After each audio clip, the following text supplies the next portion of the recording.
ఈరోజు మనం దాని ద్వారా ధ్యానించుకోబోతున్నాం.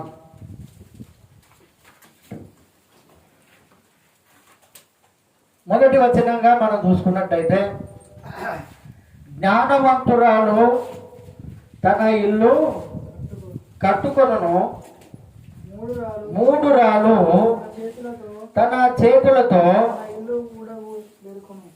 ఏంటట? జ్ఞానవంతురాలు.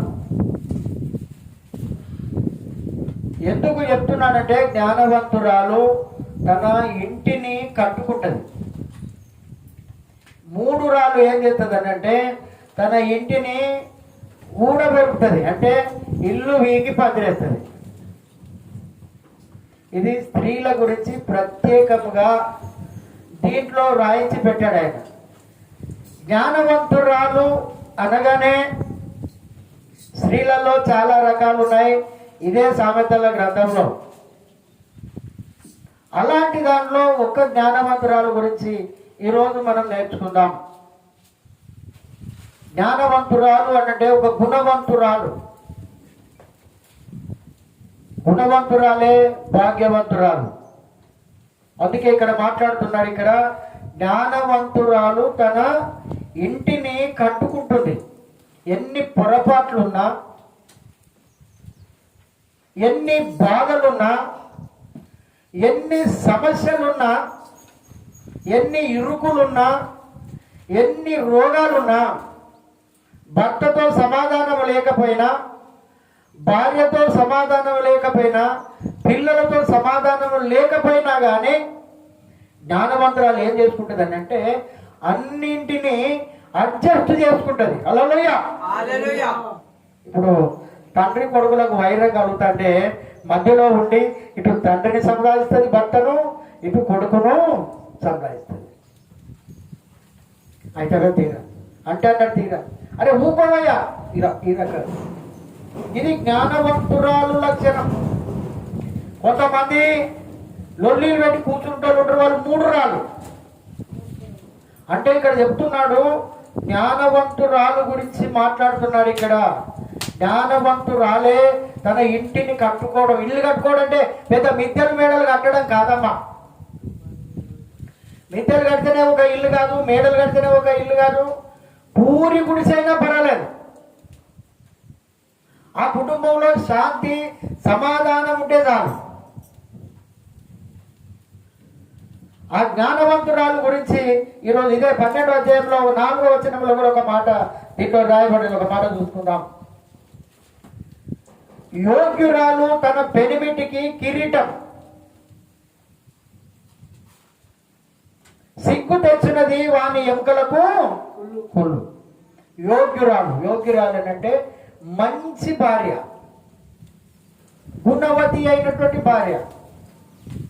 పరిశుద్ధ గ్రంథంలో ఓన్లీ పెళ్లి పత్రికల మీద రాస్తారు, కానీ బయటకు వస్తే మళ్ళీ వేరే ఉంటుంది. గుణవతి అయిన భార్య దొరుకుట మేలు, అట్టిది ముత్యం కంటే అమూల్యమైనది. అట్టిది ముత్యము కంటే కూడా అమూల్యమైనది అని వ్రాస్తా ఉంటారు. కానీ నిజమే. కానీ ఇక్కడ అంటున్నాడు, యోగ్యురాలు తన పెనిమిటికి కిరీటం. ఒక భార్య ఉన్నదంటే భర్త విలువను కాపాడాలి. కొంతమంది ఏదైనా విషయం రాగానే భర్త కంటే ముందు భార్య మాట్లాడుతూ ఉంటుంది అక్కడ. అరే నువ్వు ఆగమమ్మా, ఆయన మాట్లాడుతున్నాడు కదా, ఆయనకేం తెలియదు, నాకేం తెలియదు అని మాట్లాడతాడు. పరిశుద్ధ గ్రంథం ఏం చెప్తున్నదంటే, ఎప్పుడైనా భార్య అనేటువంటి ఆమె భర్తకు లోబడి ఉండాలని పరిశుద్ధ గ్రంథం తెలియజేస్తూ ఉన్నది. ఎప్పుడు కూడా భర్త కంటే ముందు మీరు వెళ్ళి మాట్లాడకండి. ఆయన అంతా మాట్లాడిన తర్వాత మీ ఇంట్లోకి పిలుచుకొని ఆయనకు సమాధానం చెప్పి మళ్ళీ ఆయనతోటే మాట్లాడించే ప్రయత్నం చేయండి ఇప్పటికైనా. అందుకే అలాంటి భార్యను ఏమంటున్నాడంటే, యోగ్యురాలు, యోగ్యమైనటువంటి పనులు మాత్రమే చేస్తుంది. ఎన్ని గొడవలు రాని, ఎంత కష్టం రాని, ఏ బాధ ఉన్నా భరించుకుంటూ చిరునవ్వుతూ ఉంటుంది. భర్త లోనికి రాగానే కొంతమంది భార్యలు ఏడుపోగ పెట్టి కోపంతో చూస్తూ ఉంటారు, నలిమి మింగుదామని చూస్తారు. ఇది పొరపాటు, ఇది మనకు తగదు. మనకు తగదిది. మనం దేవుని ఎరిగినటువంటి బిడ్డలం కాబట్టి మనం దేవుని ప్రేమ చూపించాలి. ఇంతకుముందు మనం చాలాసార్లు చెప్పుకున్నాం, భర్త చర్చికి పోద్దని బాగా కొట్టి పడేసాడట. లేవలేనటువంటి స్థితి. చేపలు తెచ్చిపెట్టాడు. ఇప్పుడు గడిగి వండుతావా లేదా? ఇప్పుడు గడిగి నువ్వు వండుతావా లేదా? లేకపోతే మంచుకుంటుంది. లేదయ్యా నేను చర్చికి పోయించిన కొడతా. లేదు ఇప్పుడు ఉండాలి అని అక్కడ పడేసిండు. బాగా కొట్టిండు. వెళ్ళిపోయి బాద్షాపై బాగా తాగొచ్చిండే. అక్కడ పోయి తాగి రాగానే ఈమె మళ్ళా మేము అనుకుంటాడు ఏమని ఆయన ప్రేమ చూపించాలని అదే కూర వండి ఆమెకు పెట్టి ఆయనకు పెట్టి ఆయన వచ్చేటువంటి సమయంలో ఆమె లేచి కూర్చొని అయ్యా చేయగట్టుకోలే అన్నం తింటువాడు అన్నది. చూడండి ప్రేమ. అరే ఇంతవరలాగా నేను వండిపోయాను కదా, ఇప్పుడు నేను ఉపాసమే అనుకున్నా, ఆ చేపల కూర వండినవో వండలేదో అనుకున్నా నేను. ఇంత ప్రేమ నీకు ఎక్కడ వచ్చిందనంటే నా యేసయ్య నాకు చర్చిలో నేర్పాడు. గట్టిగా చప్పట్లు కొట్టండి. ఇది దేవుడు నేర్పినటువంటి ఈ ప్రేమ ప్రకారం జీవిస్తే మన కుటుంబంలో శాంతి, సమాధానము, నెమ్మది ఉంటుంది. లేకపోతే ఒక్కొక్క కుటుంబంలో ఏ రకంగా ఉంటున్నది అని అంటే కుటుంబం ఒక నరకంలాగా కనపడుతుంది కొంతమందికి. ఎప్పుడు కూడా ఆ రకంగా ఉండకండి ప్రియ ప్రజలారా. ఇక్కడ చెప్తున్నారు, ఇక్కడ యోగ్యురాలు తన పెనిమిటికి ఒక కిరీటములాగా ఉండాలి, విలువ తీసుకొని రావాలి. వానికంటే ముందు వాని భార్య మాట్లాడుతుందా, అందుకే వాని ఇంటికి నేను నాకు పోగు చేయలేదు అంటుకుంటామండి. ఎప్పుడు కూడా ముందు వరుసలో మీరు ఉండకండి, వెనుక ఉండండి, భర్తకు సపోర్టుగా ఉండండి, సహకరించండి, అన్ని పనులలో కలివిడిగా ఉండండి, అన్ని విషయాల్లో మీరు మాట్లాడుకోండి. కానీ ఇతరుల ఎదుట ఏ రకంగా ఉండాలని అంటే భార్య స్థానము భార్యనే.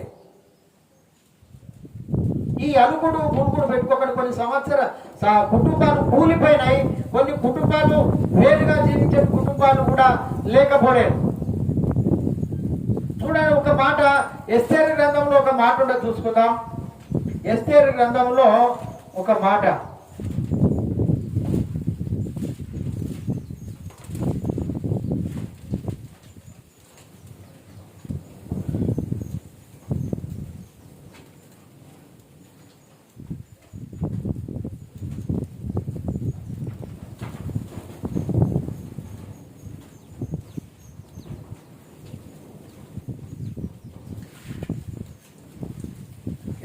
గ్రంథం 1వ అధ్యాయం 10వ వచనం 11వ వచనం ధ్యానించుకుందాం.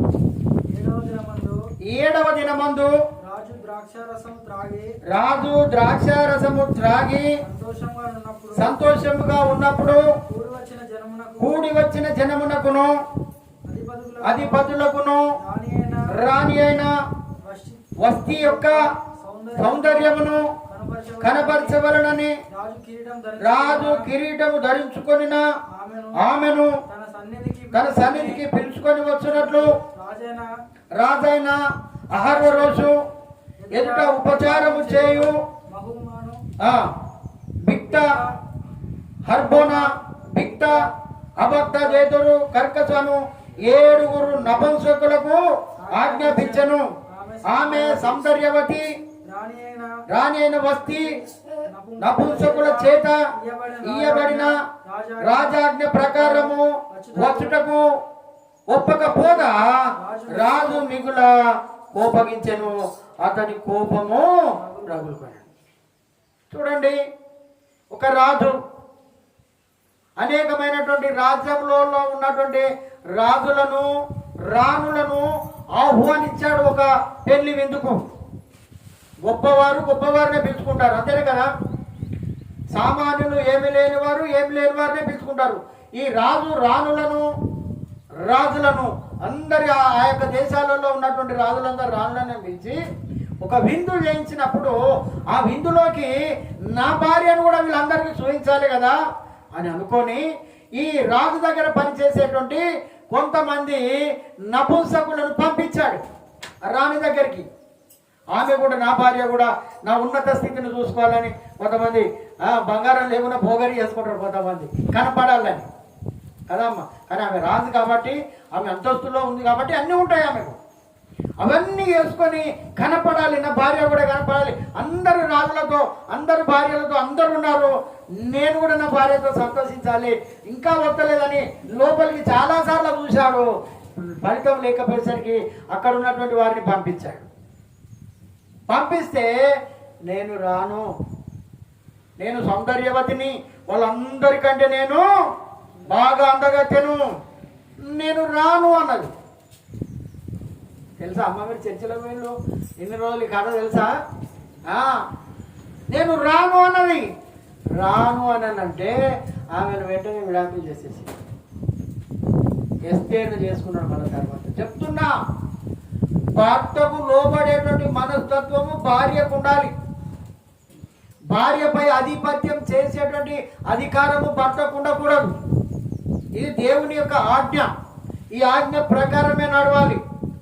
ఎందుకు చెప్తున్నాను అంటే, సంఘానికి క్రీస్తు ఏ రకంగా శిరస్సు అయి ఉన్నాడో భార్యకు భర్త శిరస్సు.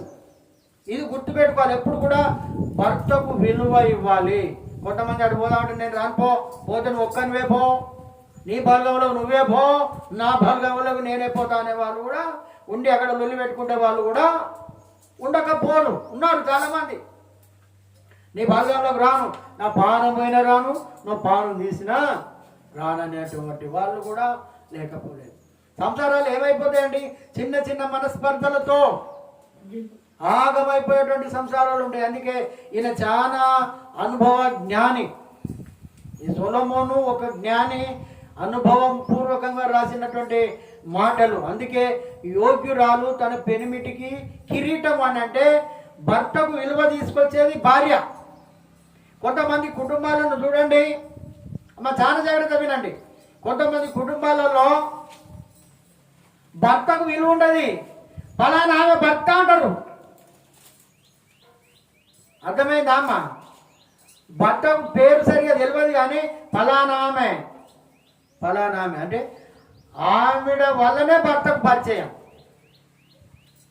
ఫలానా ఆమె అంటే చూడండి, భర్తకు విలువ తీసుకొచ్చేటువంటిదే యోగ్యురాలు తన పెనిమిటికి కిరీటం అని మాట్లాడుతున్నాడు. ఎందుకంటే ఏ విషయంలోనైనా భర్తకు విలువిచ్చేటువంటి స్త్రీగా ఆమె ఉన్నట్టుగా మనం చూస్తూ ఉన్నాం.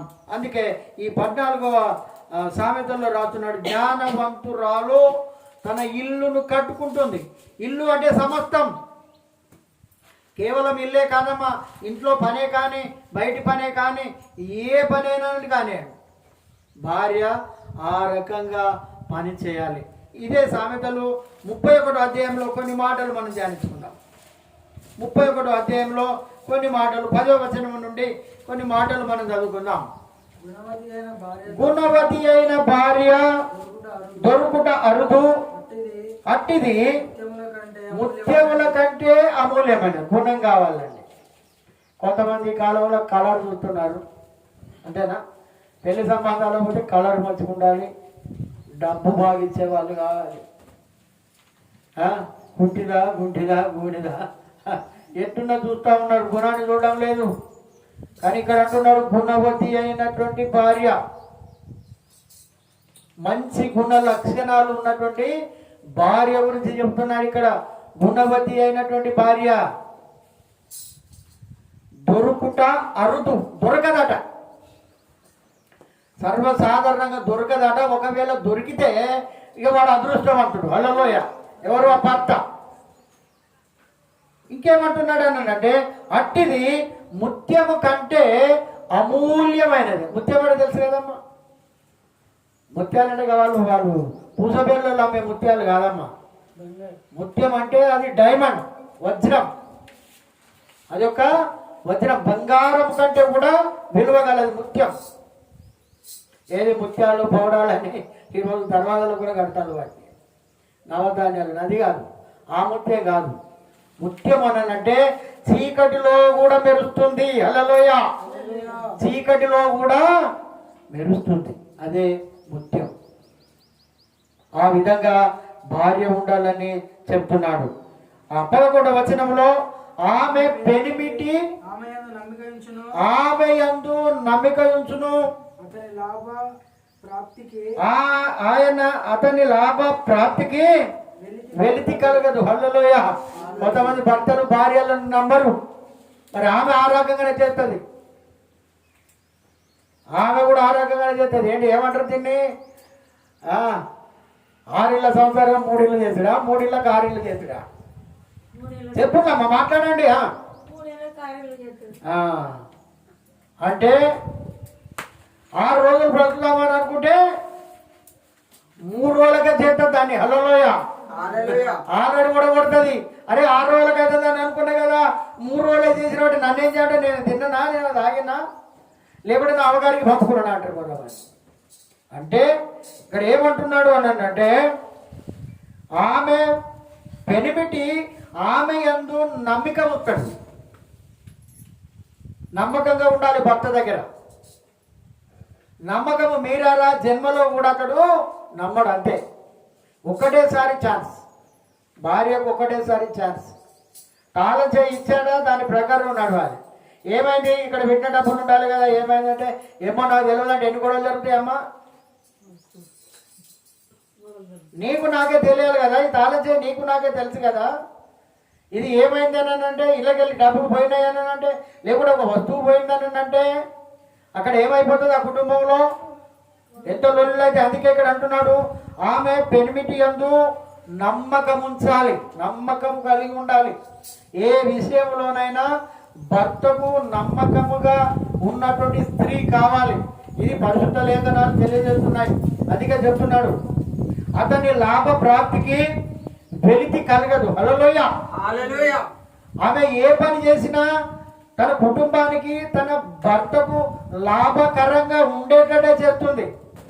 లాభకరంగా ఉండడం అంటే ఏదో మంది కొంపలు మొత్తుకొచ్చుడు, ఆయన సామాన్ ఇళ్ళ తెచ్చడు, దొంగతనం చేయడం కాదు. లాభం కలగాలి కుటుంబంలో. ఏ పని చేసినా లాభ ప్రాప్తి కలగాలని చెప్తున్నాడు. ఏ విషయంలో కూడా ఆమె అలాంటి లాభ ప్రాప్తికి వెలితి కలగదు. వెలితి అంటే ఏంటమ్మా? వెలితి అంటే ఏంటిది? మన భాషలో ఎలితి అంటమ్మా. ఎలితి అంటే తక్కువగా కానియదు. ఏ విషయంలో కూడా తక్కువ కానియదు. 10 మందినైనా కానీ మెప్పించేటువంటి స్త్రీ, 10 మందిని కూడా మెప్పించేటువంటి స్త్రీ కావాలి. ఇంకా ఏమంటున్నాడు అన్నట్టే 12వ వచనంలో, ఆమె తాను బ్రతుకు దినములన్నీ అతనికి మేలు చేయును గాని. ఇది ఎవరు? గుణవతి అయినటువంటి భార్య, జ్ఞానవంతురాలైనటువంటి భార్య. ఆమెకి ఏం చెప్తుందని అంటున్నాడు ఇక్కడ, ఆమె తాను బ్రతుకు దినములన్నీ, ఎన్ని సంవత్సరాలు బ్రతుకుతుందో అప్పటి వరకు, తన బొందిలో ప్రాణం ఉన్నంత వరకు. ఈ క్రైస్తవ వివాహాలలో కూడా అందరూ ఈ ప్రమాణాలు చేయించేది అదే. కష్టములోను, బాధలోను, ఇరుకులోను, వ్యాధిలోను, ఇబ్బందిలోను, మరణము వరకు నేను ఫలానా ఆయనతో, నేను ఈయనతో నమ్మకముగా జీవిస్తానని ప్రమాణం చేస్తుంది. ఇక్కడ స్త్రీ చేస్తుంది, ఇక్కడ పురుషుడు చేస్తాడు. పెళ్లి కంతులో ఈమె కూడా మన సంసార జీవితంలో కూడా ఇలాంటివి చేయాలని చెప్తున్నాడు. ఇక్కడ ఏమంటున్నాడు అని అంటే, తాను బ్రతుకు దినములన్నీ అతనికి మేలు చేయను కానీ కీడు ఏమి చేయదు. కొంతమంది కీడు చేసేటువంటి వాళ్ళు కూడా ఉంటారు. కీడు చేయబట్టే కదమ్మా ఇన్ని హత్యలు జరుగుతున్నాయి, ఇన్ని సంవత్సరాలు కూలిపోతున్నాయి. కీడు చేసేటువంటి వాళ్ళు కూడా ఉంటారు. ప్రియ దేవుని బిడ్డలారా, మనం అలాంటి పని చేయనికి వీల్లేదు. కీడు ఎప్పుడు కూడా నీ భర్తకు చేస్తే నీ కుటుంబానికి చేసినట్టే, నీ బంధువులకు చేసినట్టే, నీ ఇరుగు పొరుగు వారికి కూడా చేసినట్టే. అందుకే అంటున్నాడు, కీడు ఎప్పుడు కూడా చేయకూడదు. కీడు ఎప్పుడు, కీడు అంటే తెలుసు కదమ్మా, మేలు తెలుసు మీకు, కీడు కూడా తెలుసు. కీడు ఎప్పుడు కూడా చేయకూడదు. కీడు అని అంటే అందుకే కీడేంచి మేలు చేయాలన్నాడు పెద్దలు. కీడేంచి మేలు చేయాలి. మేలు భర్త కోసం ఎప్పుడు కూడా మేలే చేయాలని కొంతమంది చూస్తే ఈ రోజులలో స్మాజే చేసేస్తారు, చంపేస్తున్నారు భర్తలను, భార్యలను చంపేసే ప్రభుత్వం కూడా ఉన్నారు. భార్యలను చంపేటువంటి వాళ్ళు కూడా లేకపోలేదు. మొన్న ఒక వ్యక్తి మొత్తం భార్యను మొత్తం నరికేసి సూట్ కేసులు పెట్టుకోబెట్టాడు. ముక్కలు ముక్కలు నరికి సముద్రంలో పాడేసిండట. అంటే అఫ్కోర్స్ భర్తలే చేస్తున్నారని కాదు, భార్యలు కూడా తెలివి కలవలైన భర్తలను కూడా చంపేసేటువంటి వాళ్ళు ఉన్నారు.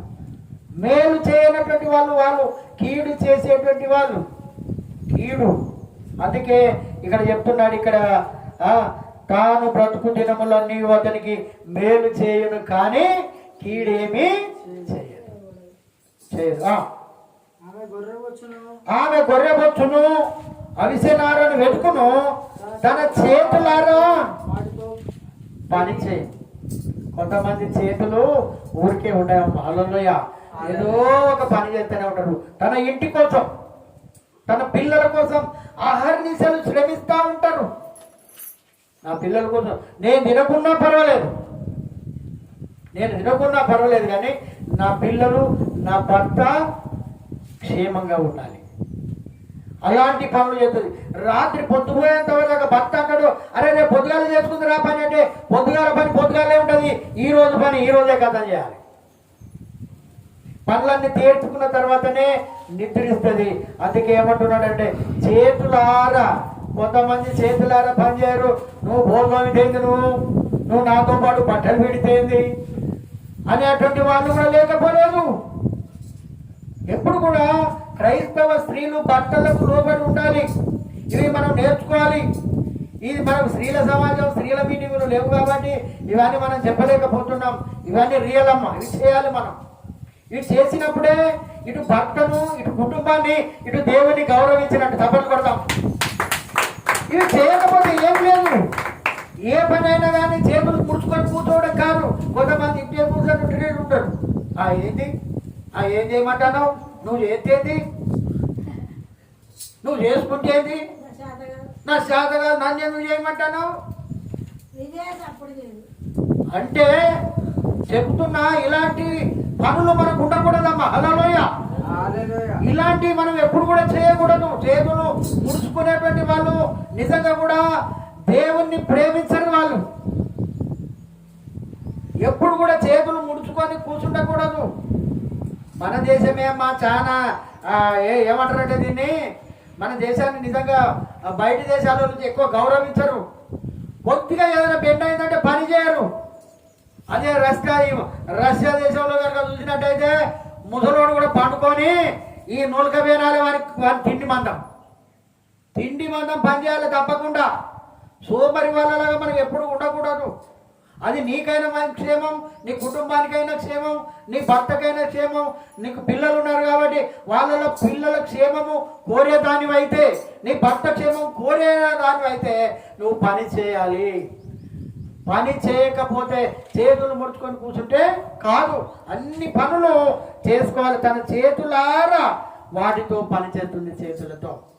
చేతుల కష్టం. అందుకే దేవుడు ఏమంటున్నాడంటే నీ చేతుల కష్టార్జితాన్ని నేను దీవిస్తానంటున్నాడు. హల్లెలూయా. చేతుల కష్టార్జితం, చేసిన కష్టం ఎవడో ఎత్తుకొని పోతున్నాడు. ఎందుకు ఎత్తుకపోతున్నారు? చేతుల కష్టార్జితం ఉంటుందా? ఏముండదో మైల పోయింది అనుకుంటా. వాడు ముంచిండు, వాడు పోయిండు అని అంటాడు. వాడు ముంచిండు, వాడు పోయిండు. చేతులతోటి పని చేయాలి. నీ చేతుల కష్టార్జం దీవించబడుతుంది. హల్లెలూయా. అందుకే ఇక్కడ మాట్లాడుతున్నాడు, చేతులతో వాటిని చేతులారా పని చేయును. వర్తకపు ఓడలు దూరము నుండి ఆహారము తెచ్చున్నట్లు ఆమె దూరము నుండి ఆహారం తెస్తుంది. హల్లెలూయా.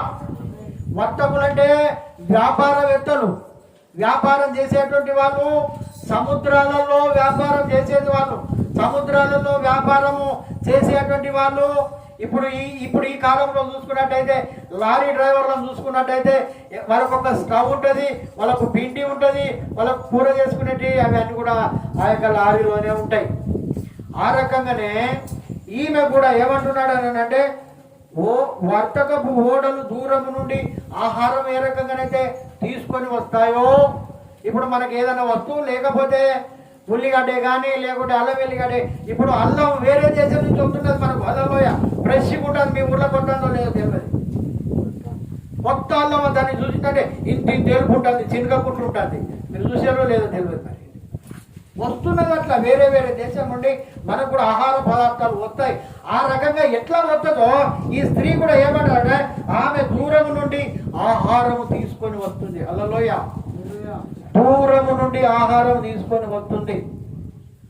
దూరము నుండి వచ్చేటువంటి కబురు చాలా ఇష్టమైనటువంటి కబురు, శ్రేష్టమైనటువంటి కబురు వస్తుంది. అందుకే ఇక్కడ చెప్తున్నాడు ఆహారం దూరం నుండి తెచ్చును, ఆమె చీకటితోనే లేచి. అక్కలారా చాలా జాగ్రత్త వినండి. ఆమె ఎప్పుడు లేస్తుందట? చీకటితోనే లేస్తుంది. మరి మీరు ఎన్ని గంటలు లేస్తారో నాకు తెలియదు, కానీ చీకటితోనే లేచి తన ఇంటి వారికి భోజనం సిద్ధపరుస్తాంటది. హల్లెలూయా. తన ఇంటి వారికి, తన భర్తకు, తన పిల్లలకు, లేకుంటే అత్తమ్మ ఉంటే అత్తమ్మ. ఈరోజు అత్తమ్మ వాళ్ళకి ఎవరు పెట్టలేరు, చాలా తక్కువ, చాలా తక్కువ. ఇక్కడ అందుకే ఇక్కడ అంటున్నాడు ఏంటంటే ఆమె చేసేటువంటి పని చీకటితోనే లేవాలి స్త్రీలు. నువ్వు బద్ధకం 8 గంటల దాకా పండుకుంటే ఇక నువ్వు స్త్రీవి కాదు, నువ్వు మొద్దు లెక్క. ఇక ఎప్పుడు కూడా ఆ పని చేయకండి, చురుగ్గా ఉండాలి. ఎందుకంటే బైబిల్ చెప్తున్నది ఎవ్రీ స్త్రీలు చాలా చురుకైనటువంటి వారు, చురుగ్గా ఉండాలి. దేవుని పిల్లలు ఇక్కడ చెప్తున్నాడు, ఇక్కడ ఆమె చీకటితోనే లేచి తన ఇంటి వారికి భోజనం సిద్ధం చేస్తూ ఉంటది. తన పని కత్తెలకు భత్యం ఏర్పాటు చేస్తుంది. హల్లెలూయా.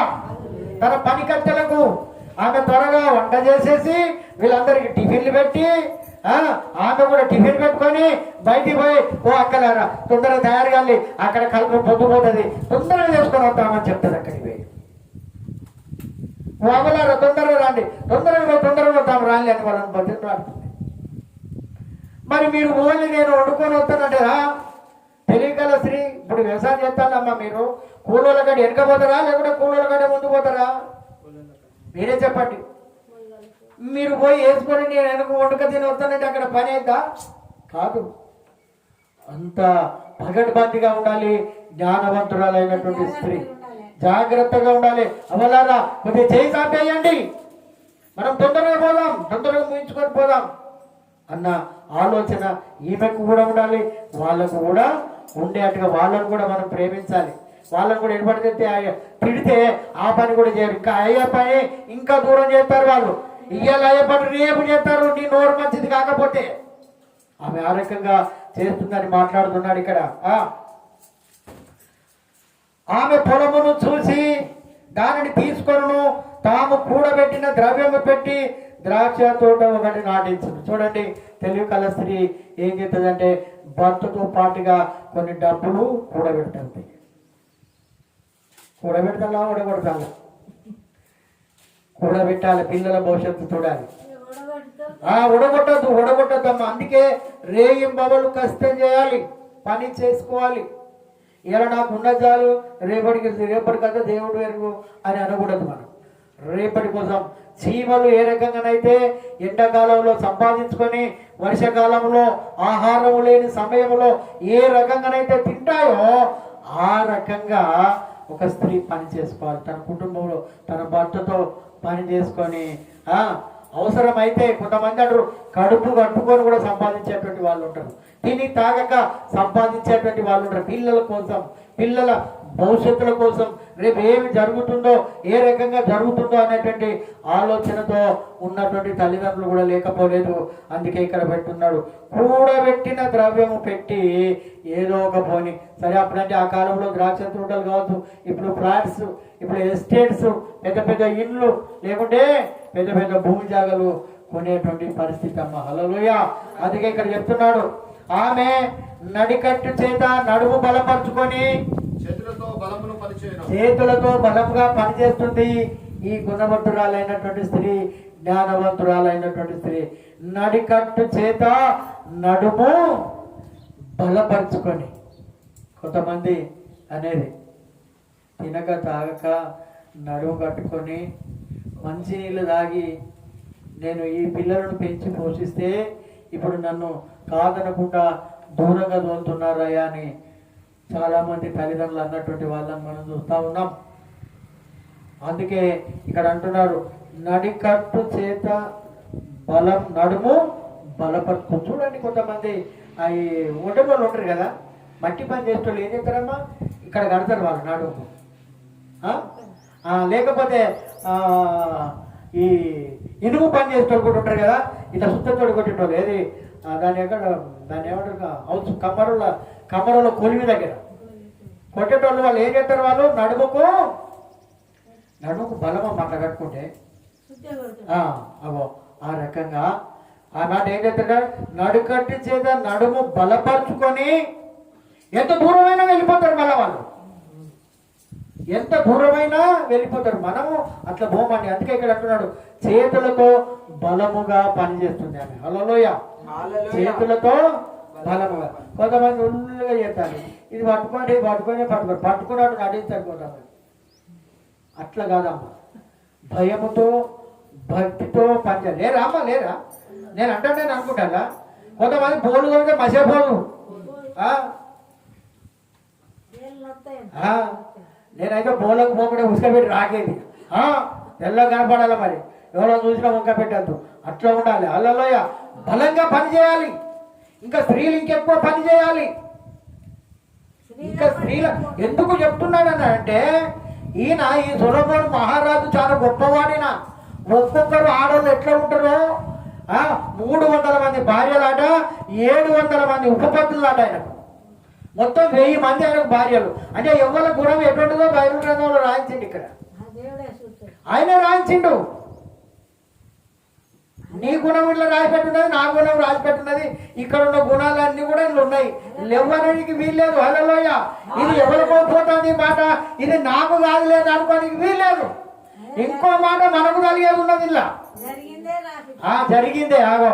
అందుకే చేతులతో ఆమె బలంగా పనిచేస్తుంది. బలంగా పనిచేస్తుంది అని అంటే పట్టు విడవకుండా పనిచేస్తుంది. పట్టు విడవకుండా పని అని అంటే, ఒకవేళ ఈ రోజు పని అయిపోయింది అక్కడ చేసే దగ్గర, ఇంకో దగ్గర పోయి నేను రేపు పనికొస్తా అని చెప్తున్నాను అన్నట్టు అడుగుతుంది వాళ్ళని. రేపు నేను పనికొస్తా, మీకు రేపు నీకు పనికొస్తా. ఇక్కడ మరి నిన్నటి దాకా అక్కడ చేసినావు కదమ్మా అంటే, అక్కడ అయిపోయింది అయ్యా, నిన్నటికే అక్కడ అయిపోయింది, రేపటికి నాకు ఇయ్యాలడికి అయిపోయింది, రేపటికి నాకు పని కావాలి. బలంగా పని చేయడం అంటే అది. పని శోధించుకొని వెళ్ళేటువంటి వాళ్ళు ఎప్పుడు కూడా దరిద్రులు కాదు. హల్లెలూయ. ఎప్పుడు కూడా పని చేసుకునే వాళ్ళు దరిద్రులు కాదు. చూడండి మీరు, కొంతమంది పని ఉన్నాయా, మంచి పని ఉన్నప్పుడే ఇంట్లోకెళ్ళి బయటికి వెళ్ళరు. వాళ్ళు పనికి భయపడేటువంటి వాళ్ళు కూడా ఉంటారు. అది గుణవంతురాలైనటువంటి స్త్రీ కాదు, జ్ఞానవంతురాలైనటువంటి స్త్రీ కూడా అస్సలకే కాదు. బలం తెచ్చుకోవాలి. హల్లెలూయ. బలం తెచ్చుకోవాలి. బలము తెచ్చుకునేటువంటి బలముతో పని చేయాలి. చూడండి 18వ వచనంలో తన వ్యాపార లాభము అనుభవము చే, అంటే ఏ వ్యాపారము ఏ రకంగా చేయాలి, అనుభవం పూర్తిగా. కొంతమందికి అనుభవం కాక వ్యాపారంలో లాస్ అయిపోయినటువంటి వాళ్ళు ఉంటారు. అదే స్త్రీలను పెట్టండి, సరి అయినటువంటి లాభం వస్తుంది. హల్లెలూయ. అదే స్త్రీలు ఇప్పుడు చూడండి, పెట్రోల్ పంపులలో అక్కడిక్కడ ఎవరు పెడుతున్నారు, స్త్రీలనే పెడుతున్నారు. ఎందుకంటే నమ్మకంగా ఉంటారు, నమ్మకంగా పనిచేస్తారు. ఈ మొగోళ్ళని పెడితే వాడు ఎప్పుడు ఇంటికి పోవాలని చూస్తూనే ఉంటాడు వాడు, నమ్మకంగా. ఆ రకంగా చెప్తున్నాడు, వ్యాపార లాభము అనుభవము చే తెలుసుకోండి. అనుభవం పూర్వకంగా తెలుసుకుంటుంది. ఏ పని చేస్తే ఎంత లాభం, ఏ పని చేస్తే ఎంత లాభం అని తెలుసుకుంటుంది. ఆ లాభం ప్రకారంగా ఆమె నడుస్తుంది. రాత్రి వేళ ఆమె దీపము ఆరిపోదు. హల్లెలూయ. ఆమె దీపము ఆరిపోదు అని అంటే ఆమె అలసిపోదు. అలసిపోయినా ఎవరి కోసం? ఇలా అలసట వచ్చిందంటే రేపు మిమ్ముడి పని ఉన్నది, ఈరోజు పండుకుంటే కాదని బలాన్నంతా కూడా తీసుకొని మళ్ళా రేపటి పనికి ఎట్టే చిన్న పనికి కొంతమంది భయపడి ఊరుకుంటారు. ఆ విధంగా ఊరుకోనికి వీలు లేదు. ఇంకో మాట మనం చూసుకుందాం. ఆమె పంటను చేత పట్టుకొనును వడుకును. హల్లెలూయ. ఆమె పంటను చేత పట్టుకొనును, తన వేలతో కదురు పట్టుకొని వడుకును. ఇది షాలో లైన్లలో ఉంటాయమ్మా ఇవి మగ్గాలు. ఈ కదురు అనేటువంటి, అదేవిధంగా పంటె అనేటువంటి, ఇవన్నీ ఇట్లా తిప్పుతారు వాళ్ళు దారం. ఇప్పుడు లేదనుకో, ఇప్పుడు అంతా రెడీమేడ్, అంతా మిషన్లే వచ్చేసినాయి. ఇప్పుడు అంటే ఆమె ఏం చేసేది అని అంటే ఇటు ఇది తిప్పేది, ఇటు దారం కూడా చుట్టుకునేది. ఖాళీ అసలుగా ఉండపోయి. నేను చిన్నప్పుడు మా స్కూల్ పక్కనే చాలా ఉండేది ఇక్కడ. చిన్నప్పుడు మేము స్కూల్లో చదువుకున్నప్పుడు ఒక ఆమె ఇట్లా మహారాజుగా ఇట్లా తిప్పుతూనే ఉండేది, ఇంకొక ఆమె దారం చుడుతూనే ఇంతప్పుడు కండెలు ఉంటాయి. ఆ కండెలు ఆ మగ్గంలో పెడతారన్నట్టు. అవి పెట్టి ఆయన ఇట్లా ఇట్లా ఇట్లా ఇట్లా కూర్చొని ఈ కండె ఇటుపోయి ఈ కండె ఇటుపోయి ఈ రకంగా వస్తుంది. అంటే అక్కడ అవి తయారు చేస్తేనే ఇక్కడ ఈయనకి అక్కడికి వస్తాయి. హల్లెలూయా చెప్పండి. హల్లెలూయా నిజమమ్మా ఇది. అవి ఆ రకంగా పని. ఒకవేళ ఆమె పని చేయకపోతే ఇక్కడ మగ్గం ఆగిపోతుంది. ఇక్కడ మగ్గం ఆగిపోతే పువ్వలేదు, లాభం లేదు. నాకు ఆ రకంగా పని చేస్తుంది. చూడండి ఇంకొక మాట, తన ఇంటి వారికి చలి తగులని భయపడదు, రక్తవర్ణముల వస్త్రములు ధరించినటువంటి వాళ్ళు. చూడండి కష్టజీవులు వాళ్ళు మంచి వస్త్రాలే కొనుక్కుంటారు. వాళ్ళు మంచి వస్త్రాలే కొనుక్కుంటారు. ఈ వస్త్రాల గురించి చలి తగులునన్న భయమే ఆమెకు లేదు. చలి అని అంటే మనం ఇక్కడ చూసుకునేటంటే వెలితి. ఆ కుటుంబంలో ఎలాంటి వెలితి కలుగదు అని ఇక్కడ మాట్లాడుతున్నాడు. ఇంకొక మాటలో ఏమంటున్నాడు అనంటే 12వ వచనంలో ఆమె పరుపులను సిద్ధపరచుకుంటుంది, ఆమె బట్టలు ఆమె పరుపులను సిద్ధపరచుకుంటుంది. హల్లెలూయా సిద్ధపరచుకుంటుంది. పరుపులను కూడా ఆమె తన యొక్క చేతి పనులతో అల్లికలతో బట్టలను కూడా తయారు చేసుకుంటుందని ఇక్కడ చూస్తున్నాడు. 23వ వచనం ఆమె పెనిమిటి పెద్దలతో కూర్చుండును. పెనిమిటి ఎవరితో కూర్చుంటాడట? పెద్దలతో కూర్చుంటాడు. భార్య మంచిది కాబట్టి ముఖం ఉంటుంది. ఆ పెద్దలలో కూర్చుంటానికి ఆయన భర్తకు ఉంటుందా అమ్మ? మీరు చెప్పండి. భార్య ఏదో పొరపాటు చేసింది, నలుగురికి తెలిసింది అని అనుకో, ఆయన తలకాయ ఎక్కడ పెట్టుకుంటాడు కదా? ఇలాంటి వారిని కూడా చూస్తున్నాం కదా మనం. అది ఎవరు? ఈమె కనుక జ్ఞానవంతురాలు గుణవంతురాలు అయితే ఆయన తల ఇట్లా ఏం రా పిలుస్తాడో పోతున్నావు ఇట్రా అంటున్నాడు. ఒకవేళ ఈయన దగ్గర పొరపాటు లేనుకో ఏం రా ఇట్రా అంటే ఏంది బాగా మాట్లాడతాను, బాగా పొర కొడతాను, నాకు వీలు పెడతాను, నీ సంగతి నాకు తెలియదు అనుకుంటానా? ఈయన పరువు ఏమన్నా? ఈయన ఎవరితోటి పోయింది? ఈయనతోటి ఆమెతోట? భార్యతోటి. అక్కడి నుంచి ముందుకొస్తాడు ఆయన. హల్లెలూయా ఎక్కడి నుంచి అక్కడ వీక్నెస్ ఉంటే అక్కడ దెబ్బ కొట్టిండు ఆయన. నువ్వు అన్నావు చెప్పేది, నువ్వు అన్నాను పిలితే నువ్వు పెడితేనే రావాలా? ఎంత కొనిరా నువ్వు ఎవరివి అని అక్కడ అడిగిపోతుంది. అదే పరుగల కుటుంబం అయితే మాట వినడా? భయపడడా? అది ఎవరి దగ్గర దొరుకుతుంది? భార్య దగ్గర నుంచి. హల్లెలూయా గుర్తు పెట్టుకోవాలి. అందుకే చెప్తున్నాడు, ఏమంటున్నాడు అక్కడ?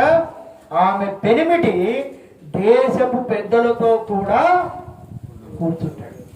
పెద్దలతో నువ్వు అన్న పెద్ద మనిషి పెద్దలు ఉన్నారు. ఎందుకు? భార్య చేసినటువంటి దురాఘాతాలను బట్టి, భార్య చేసినటువంటి పనులను బట్టి వాడు అక్కడికే రాడు, ఇక్కడ వాడు చెప్పనీకే వీల్లేదు అంటాడు పక్కకున్నోడే. నేను చెప్తాను కాదమ్మా, రియలా కాదా? లోకంలో జరుగుతున్నాయా లేవా ఇవి?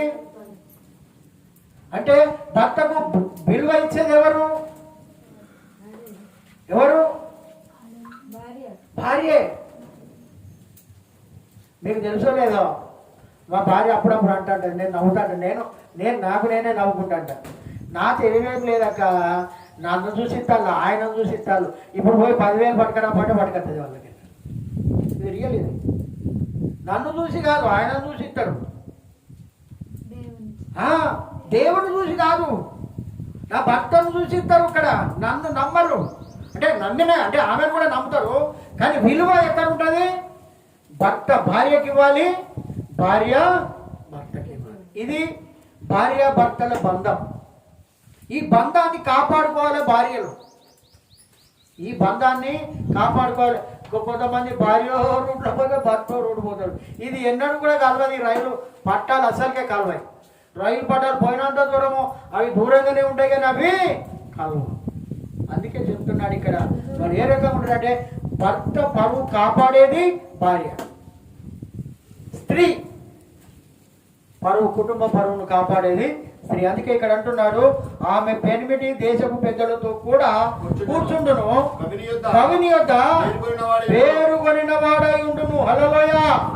పేరు కొంటాడు, భర్తను బట్టి, భార్యను బట్టి పేరు కొంటాడు. పలానుడు అబ్బు, ఆ కుటుంబమా నిప్పు, ఏ వంక పెట్టలేవా వాళ్ళకు అంటుంటున్నాడు. ఆ కుటుంబానికి ఏ వంక లేదు. భార్య చూడకపోతే ఆమె నిప్పు, భర్త చూడకపోతే ఇక్కడ నిప్పు, పిల్లలు చూస్తే కూడా నిప్పు. ఏ వంక మనకు దొరకదు. వాళ్ళని వంక పెట్టలేము, వాళ్ళ మాట మనం తప్పకుండా వినవలసిందే. ఇది ఎవరి ద్వారా వస్తుంది? భార్య ద్వారా. ఎవరి ద్వారా వస్తుందంటే భార్య ద్వారా. అందుకే ఇక్కడ మాట్లాడుతున్నాడు. ఇక్కడ గవని యొద్ద పేరు కొన్న వాడే ఉండును. మంచి పేరు ప్రఖ్యాతులు కూడా భార్య ద్వారానే భర్తకు వస్తుంది, భార్య ద్వారానే. అందుకే చెప్తున్నాడు ఇక్కడ, ఆమె నారబట్టలు నేయించి అమ్మును. నారబట్టలు నేయించి ఆమె అమ్ముతుంది. ఏదో ఒక పని. చాలా మంది ఏమంటారు కదా, దొంగతనం చేయకుండా ఏ పని చేస్తే ఏమన్నది, సిగ్గు లేకుండా పని చేయాలి. రియల్ ఇది. ఏ పని చేసినా ఏం లేదు. మొత్తం మీద మనం చేయవలసింది ఏంటిది? మీకు తెలుసు కదమ్మా, ఆడవాళ్ళు ఈ పని చేయొద్దు, మగవాడు ఆ పని చేయొద్దు, అంతే కదా. ఈ రెండు చేయకపోతే ఎవడు మన అంటూ లేడుగా. అందుకే ఇక్కడ చెప్తున్నాడు, ఆమె నారబట్టలు నేయించి అమ్ముతుంది, పని చేస్తుంది, ఏదో ఒక పని. చూడండి 25వ వచనం, బలమును ఘనతయు. చూడండి, మంచి పేరు, మంచి పేరు. సుగంధ తైలము కంటే మంచి పేరు మేలు. సుగంధ తైలం. ఈ రోజుల్లో సెంటు కొట్టుకొని పోతాను పెళ్లిలా, చూసిలా ఎంత సెంటు అంటే ఇక్కడి నుంచి వాళ్ళు పోతుంటే అక్కడ దాకా వస్తుంటుంది వాసన. అలాంటి వాళ్ళని చూసి ఊళ్ళలా, ఇప్పుడు ఊళ్ళలో కూడా వచ్చినాయి, అవి ఊళ్ళలో కూడా వచ్చినాయి. ఇంటింటికి ఉన్నాయి అనుకో, ఇంటింటికి ఉన్నాయి అవి సెంటు కొట్టుకునేటువంటి తత్వాలు. అందుకే అంటున్నాడు, బలము ఘనత ఆమెకు వస్త్రాలు. ఘనత కావాలి. సెంటు కొట్టుకొని వాసన కొట్టుకుంటే పోతే అబ్బో ఎంత మంచి వాసన వస్తుంది అన్నట్టుగా కాదు. నీ గుణగణాలు అట్లా వాసన రావాలి, సువాసన రావాలి. నీ మంచితనం, నీ మంచి బుద్ధి, మంచి జ్ఞానం, ఇవి రావాలని చెప్తున్నాడు. బలం, ఘనత. ఘనత అంటే విలువ. విలువ అనేది స్త్రీ ద్వారా వస్తుంది.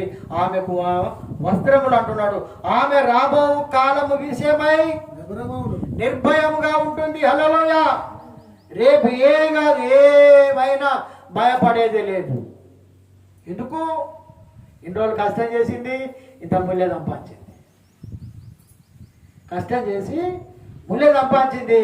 ఆ ముల్లె ఉన్నా భయపడుతుంది. అమ్మ ఎవరో రమ్మని నేను చూస్తా అంటే, ఎవరో రమ్మని నేను చూస్తా.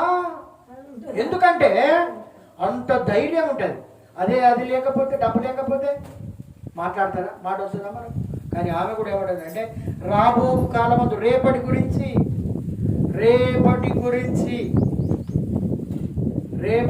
రాబో కాలము విషయమై నిర్భయంగా ఉంటుంది. ఏ భయం లేకుండా ఉంటుంది. ఏమి కాదు. అప్పులోడు రాడు, అప్పులోడు వస్తే భయం, వాడు ఫోన్ చేస్తే భయం. అవునా? చూస్తానే కదా. అప్పుడున్నోళ్ళు నిర్భయంగా ఉంటారా?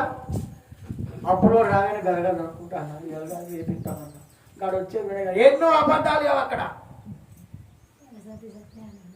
అక్కడ ఎన్నో అబద్ధాలు చెప్పవలసి వస్తుంది. చెప్తున్నా మరి ఈ పని చేసుకుంటాంటారు ఆమె, ఇవన్నీ చేసేటువంటి ఆమె మరి భయపడుతుందా? రాబోయే కాలంలో ఎవరైనా ఉత్తర వాళ్ళ ఇంటికి రారు, అలా విలువిస్తారు. అమ్మా నువ్వు ఆ రోజు చెప్పిన ముచ్చట ఏమైంది, వస్తే అన్న రేపు. అది మర్యాద, అది విలువ. కొంతమంది విలువ తక్కువ పనులు చేసుకుంటాంటారు, అసలు విలువే ఉండదు కుటుంబంలో. అందుకే ఇక్కడ చెప్తున్నాడు, ఏమంటున్నాడు? రాబో కాలం విషయమై నిర్భయంగా ఉండును. మనం కూడా నిర్భయంగా ఉండాలి. హల్లెలూయా. మనం రేపు రాబోయే కాలంలో మన అందరం ఆయన రక్తంలో కడగబడినటువంటి వాళ్ళం. రేపు ఏం జరిగినా మాకు భయం లేదన్నా నిర్భయంతో మనం కూడా ఉండాలి. మనం కూడా రేపు ఏం జరుగుతుందో అన్న భయం అవసరం లేదు. ఏమైనా జరగని, ఎప్పుడు చనిపోయినా నేను దేవుని దగ్గరే ఉంటాను, దేవుడే నన్ను తీసుకొని పోతాడన్న ధైర్యంతో కాన్ఫిడెన్స్తో మనం ఉండాలి. రేపు ఏమన్నా కానీ నేడే రక్షణ దినం, ఇదే అనుకూలమైన సమయం అంటున్నాడు ఆయన. ఆమె కూడా అదే రకంగా ఏమంటున్నారు అక్కడ, రాబోయే కాలము విషయమై నిర్భయంగా ఉండాలి. మనం కూడా నిర్భయంగా ఉండాలి. మాకేం కాదు. ఏది అప్పుడు మేము చిన్నప్పుడు స్కైలా పడుతుంది అన్నప్పుడు ఏది తలుపు సందులలో కూడా పెంట రుద్దుకున్నారు, మంచిగా దావతులు చేసుకున్నారు, అందరూ తినాలి తాగాలి, ఇక రేపు సత్యమాట బతుకమాట అని అనుకొని, అంతేనా కాదమ్మా? అవో ఆ రకంగా అలాంటి భయముడు మన కరోనా వచ్చింది. హల్లెలూయా. కరోనా మనం భయపడ్డామా? మనం భయపడకూడదు. పోతాం అంతే. ఆయన ఉంచడమా తీసుకుపోవడా ఆయన చిత్తం, అది ఆయన చిత్తం. అందుకే మనం భయపడవలసినటువంటి పనులు లేదు, భయపడవలసినటువంటి అవసరం లేదు. నిర్భయంగా మనం ఉండాలి. 26వ వచనం, జ్ఞానము కలిగి అవి ఏం చెప్తుందట? జ్ఞానం అంటే ఏంటిదమ్మా? తెలివి కలిగి. కొంతమంది నోరు జారుతారు, తప్పైంది అంటారు, పొరపాటు. అది ఎప్పుడు కూడా ఆ విధంగా మనం మాట్లాడకూడదు.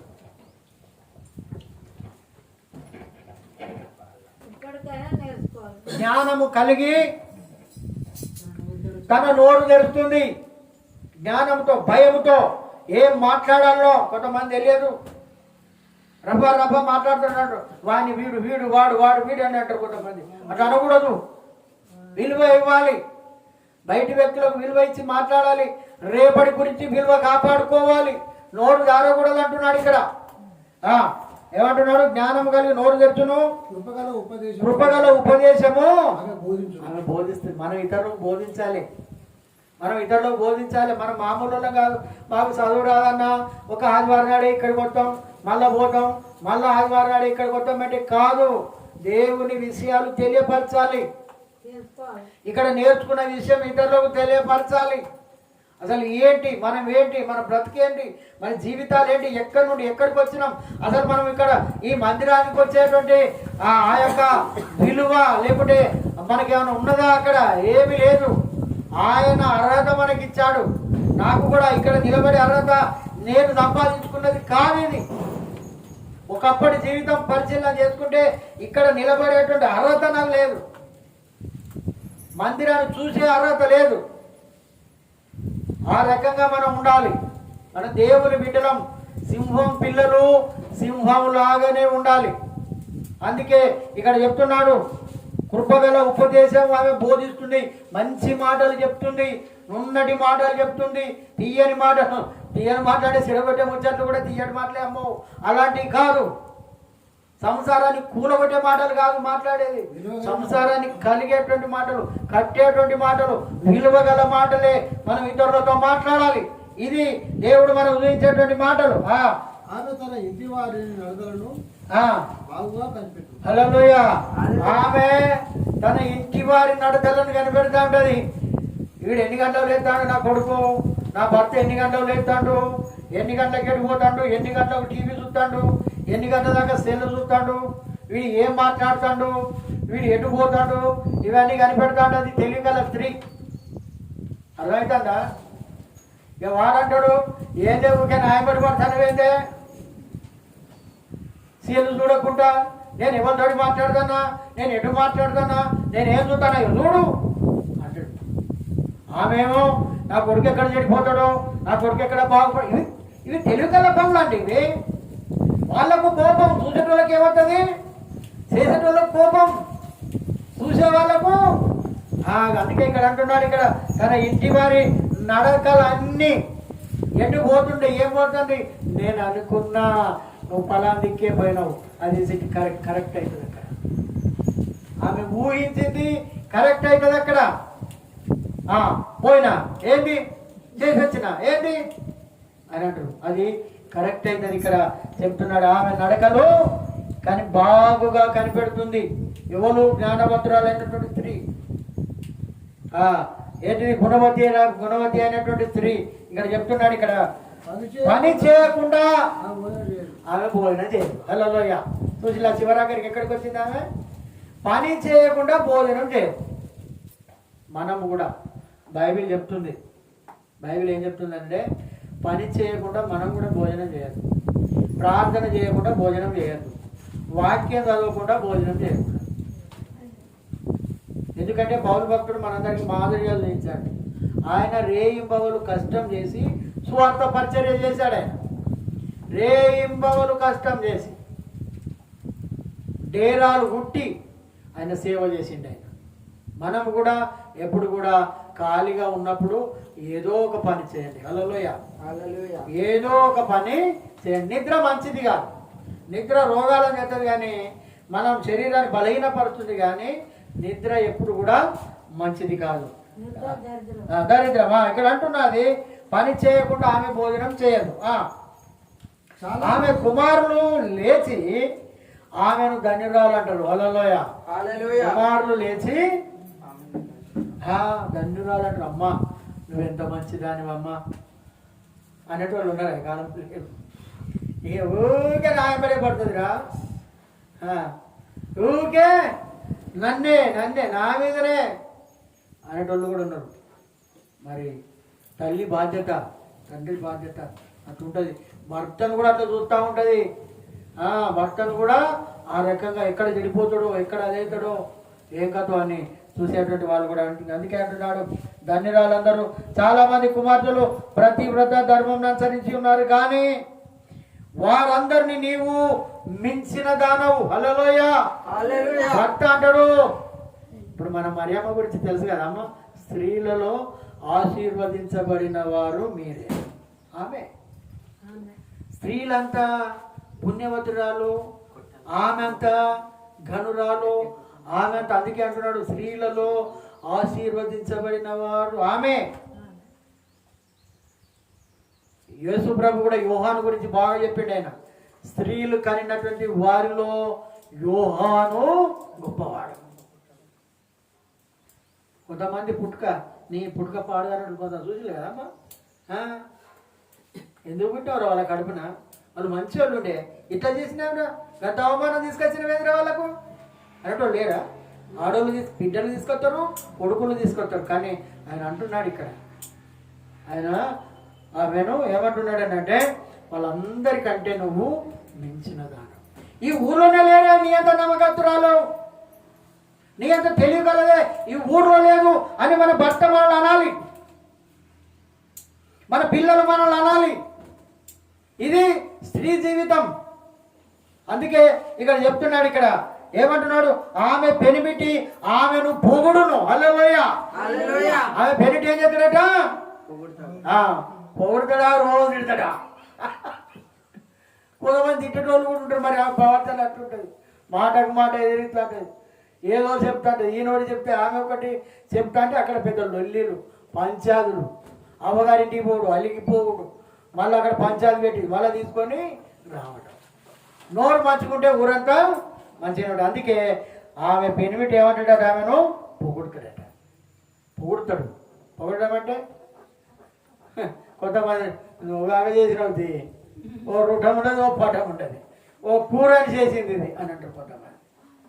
అక్కడ తీసేస్తారు. కానీ ఆయన అట్లా అంటలేడు ఇక్కడ.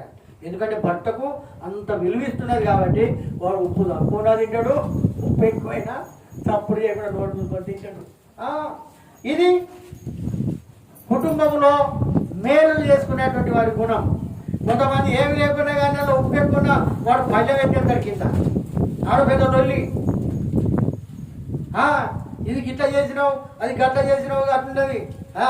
అరే నువ్వు తెచ్చడం లేకపోయినా అన్ని ఉంటే గిట్ల ఎందుకుంటుంది? ఒకటి లేదు, ఒకటి ఉన్నది, ఏదో ఒకటి ఉన్నది. లేదు లేదు నువ్వు తెచ్చి ఏదా అది దేవుడు ఇక్కడ అంటాడు. అవమానం తీసుకొచ్చే వాళ్ళు కూడా లేకపోలేదు. అందుకే ఇక్కడ చెప్తున్నాడు, ఏమంటున్నాడు? ఆమె పెనిమిటి ఆమెను పోగొడతాడట. మంచిగా ఉన్నది అన్నట్టు, చాలా బాగున్నది అన్నట్టు. ఏ మంచిగా ఉన్నదో ఏదో ఏదో చేసినావుగా ఆయన తింటానా అని అన్నాడు. అట్లా అలా ఆ ప్రేమ చూపిస్తే ఏ భర్త కూడా ఆ విధంగా అన్నాడు. ఇంకొక మాట, అందము మోసకరము, సౌందర్యము వ్యర్థము, యెహోవా యందు భయభక్తులు కలిగిన స్త్రీ కొనియాడబడు. తప్పని కూడా మీ మాట. అందము మనకు పనిచేయదాం. కొంతమంది ఊరికి అర్థం కలిపి నా ముఖం ఇట్లున్నది, నేను ఇట్లున్నా, నేను పుట్టుకున్నా, నేను పూడుకున్నా, నేను కరిగకున్నా, నేను రకున్నా, నేను పక్కకున్నా, నాది బట్టతల ఎలుకలు ఈడ కాదు. మనం అందం ఎప్పుడు కూడా మోసకరం, మోసం చేసేస్తుంది. అందుకే అందము మోసకరము, సౌందర్యము వ్యర్థం. కొంతమంది తయారైతే సినిమా యాక్టర్ కంటే ఎక్కువ తయారైతాక పెళ్లిలో పోయినప్పుడు, పేరెంటాలో పోయినప్పుడు వాళ్ళకి ఏం లేకుండా పోగడి చేసుకుని అయినా పోయి ఇంత మాకున్నది అన్నట్టుగా చూపిస్తారు అక్కడ. అది కరెక్ట్ కాదంటుంది బైబిల్. నీకున్న దాంట్లోనే వేసుకొని పో, నీకున్న దాంట్లోనే సంతృప్తి కలిగి జీవించు.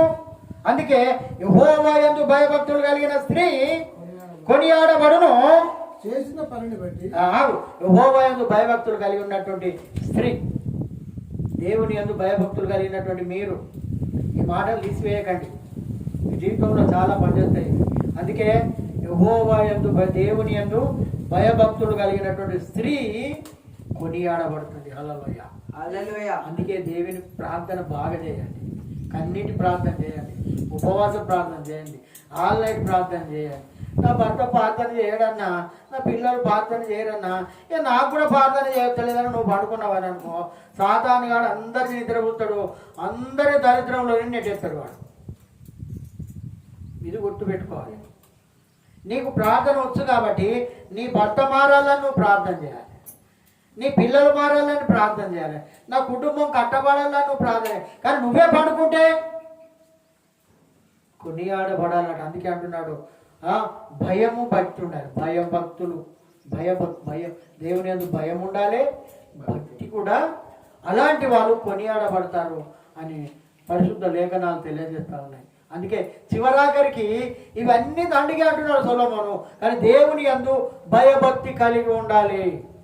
భయము భక్తి ఎప్పుడైతే కలిగి ఉన్న స్త్రీ కొనియాడబడును అని మాట్లాడుతున్నాడు. కొనియాడ విలువ ఉంటుంది, మర్యాద ఉంటుంది. చేసిన పనిని బట్టి అట్టి దానికి ప్రతిఫలం ఇయ్యదవును. గౌరవ ఆమె పనులు ఆమెను కొనియాడు. ఆమె చేసినటువంటి పనులు పలానా ఆమె ఉన్నప్పుడు ఇవన్నీ చేసింది, ఇంత మంచిగా చేసేది. ఆమె ఉన్నదో లేదో పాపం, పోయి ఏకలోకానికి పోయిందో, ఆమె ఎంత మంచి పనులు చేసిందని కొనియాడాలన్నమాట. పేరు ప్రఖ్యాతలు ఎప్పటికీ ఉంచుకోవాలన్నమాట. ఇది లేఖనాలు తెలియజేస్తాం. మనం ఇవాళ ఉంటాం, రేపు పోతాం. చెడు తెచ్చుకుంటే ఏమున్నది? కొంతమంది మనకు తెలుసు, వాడా గీదా అంటావా లేదా? మనమే అంటాం. అంటే ఆమె గురించి మనకు తెలుసు, అతని గురించి తెలుసు. కానీ ఇక్కడ ఏం చెప్తున్నాడు అంటే మనకు భయము భక్తి ఉంటే విలువ ఉంటుంది అని చెప్తున్నాడు. చేసినటువంటి పనిని బట్టి ప్రతిఫలం ఇయ్యదగు. ప్రతిఫలం అరే పనికి 20 ఇచ్చిన దాంటికే అంత పని చేస్తున్నారు అన్నట్టు కొంతమంది. 20 ఇచ్చిన దాంటికే పోయినా ఏం లేదు, అంత పని. మొద్దు కష్టం చేస్తాడు ఆయన, మొద్దు కష్టం చేస్తుంది ఆమె అనేటట్టు ఉండాలి. అంత విలువ తగ్గించుకోవాలి. మన క్రైస్తవం అక్కడొకటి ఏది అంగడి నాటి వేసిపోతే అలా గుడికి పోతుంది. అటు గిట్టి వేసిపోతుంది, అదే నన్ను ముంచుదామని వేసిపోయింది అని అంటారు. ఆ పని చేయకండి. మనం ఏ పని చేసినా పగడ్బందీగా చేయాలి, ఏ పని చేసినా కరెక్ట్గా చేయాలి, ఏ పని చేసినా ఇతరులు మెచ్చుకునేటట్టు చేయాలి. ఏ పనైనా ఈ కల్పన నాట్లే కాదు, ప్రతి ఒక్క విషయంలో. అందుకే గౌరవ యొక్క ఆమె పనులు ఆమెను కొనియాడుతూ ఉంటుంది. చనిపోయినా కానీ నీ యొక్క గొప్పతనం ఎక్కడ పోదు. హల్లెలూయా. కాకతీయులు కట్టించారు అంతేనా? ఇప్పుడు ఈ గుట్ట మీద కొన్ని బురుజులు అవి ఉన్నాయి, అవి జ్ఞాపకానికి ఉన్నాయా? వటిగానే ఉన్నాయమ్మా. వాళ్ళు మన దగ్గర వచ్చిపోతే అవి ఉంటున్నా? ఒక విలువ తెచ్చుకోవాలి, ఒక పేరు తెచ్చుకోవాలని వాళ్ళు చేశారు. దేవుడు కూడా అంతే అమ్మా. మనం మంచి విలువ కలిగి జీవించాలి, భర్త ఏ రకంగా ఉండాలి, భార్య ఏ రకంగా ఉండాలి, ఇవన్నీ నేర్చుకుంటే మన జీవితంలో అనేకమైనటువంటి వాటి మీద మన కుటుంబాన్ని మనం కట్టుకుంటాం, మన భర్తను చక్కదిద్దుకుంటాం. ఎలాంటి వాడైనా కానీ అది నీ ద్వారానే నీ భర్త మనసును రాబట్టాలి. భర్త విశ్వాసురాలైతే అవిశ్వాసి అయినటువంటి భర్తను ఈమె ప్రార్థన వలన ఆయన మనసును రాబట్టవచ్చునని బైబిల్ చెప్తా ఉన్నది. ఒకవేళ భార్య అవిశ్వాసురాలైతే భర్త విశ్వాసి అయినట్టుగా ఉన్నట్టయితే ఈ భర్త ప్రార్థనను బట్టి భార్య మారాలి, భార్యను మార్చుకోవచ్చని పరిశుద్ధ లేఖనాలలో ఉన్నది. ఈయన భర్త మారడన్నా, చెప్పిన మాట వినడు, ప్రార్థన అంటేనే గర్రు గుర్రు అంటాడు. ఒకరోజు ఉపాసం ఉండి ప్రార్థన చేయరాదు, నష్టమా? అందరు చూడాలా నువ్వు ఉపాస ప్రార్థన చేస్తే? నువ్వు కన్నీటి ప్రార్థన చేయ ఇంట్లో. ఎందుకు నీ భర్త మారాడు? నేను ఇక్కడ నిలబడబోతుంది తెలుసా మీకు? నిలబడేవాడే కాదు, నాలో అంత విశ్వాసం అస్సలకే లేదు. అందుకే చెప్తున్నానమ్మా, మీరు ప్రార్థన చేయాలి. ఊరు మారాలి, మా వాడ మారాలి, మా కులపోలు మారాలి, మా ఇంటి పక్క వాళ్ళు మారాలి, మా వ్యతిరేకులు మారాలి, ఈ గ్రామం మారాలి, ఈ ప్రాంతం మారాలి. మన ప్రార్థనతోటే మనం ఇంటికి పోయి చక్కగా నిద్రపోతే ఎక్కడ మారుతుందండి? ఎక్కడ వేసిన గొంగలి అక్కడనే ఉంటుంది. దేవుడు చెప్పినటువంటి పనులు చాలా చేయవలసింది ఇంకా ఉన్నది. మనం చేయలేకనే వెనకబడిపోతున్నాం. నా భర్త మారడం లేదు, నా కొడుకులు మారడం లేదు. ఇవి ఎవరి గురించి ఎవరో చెప్తున్నావు? దేవుడికా? మారదా? వ్యవస్థ మారదా? కుటుంబం మారదా?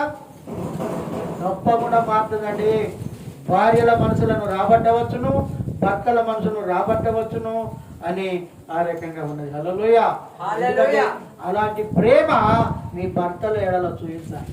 అలాంటి కరుణ, అలాంటి వాత్సల్యము మీరు ఎప్పుడైతే చూస్తారో అప్పుడు మీ భర్తలు కూడా మారుతారు, మీ కుటుంబం కూడా జ్ఞానవంతురాలు తన ఇల్లును కట్టుకొనునని పరిశుద్ధ లేఖనాలు తెలియజేసినట్టుగా దేవుడు కూడా తప్పగా మీ ఇళ్లను కూడా దేవుడు కట్టును గాక.